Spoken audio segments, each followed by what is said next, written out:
Muone babi yangu. Hakuna kitu kwa madada vijana ninausi sisi. Hiyo na mimi nikaangalia kitu sana.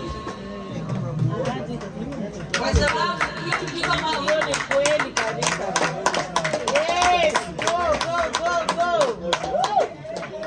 Kwa sababu sisi ni tunaenda kuikundi vingine utakuta unasikia hiki ni kikundi vijana fulani wa kabila fulani. Lakini sitawahi kusikia wa Mungu mali zona.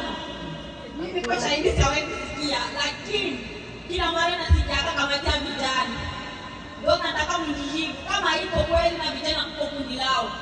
Vijana wanaanza kwenye umri gani ili awe kijana wa kama kwenye grupe la vijana wa Obuma. Anaanzia miaka gani? Anaomba. Ukisema na mimi nadhani naanza kwenye miaka 18. Na tuko wengi tuko kwenye hiyo miaka ila sawa yake sikia kwamba wako kwenye huduma. Hiyo nilikuwa tunaomba kama nitakuwa nimesema vibaya mtanihurumia. Ila ilikuwa ni mungu wangu nilitaka nitoe kwa sababu ni siku nyingi sana niko nauliza na shida jibu.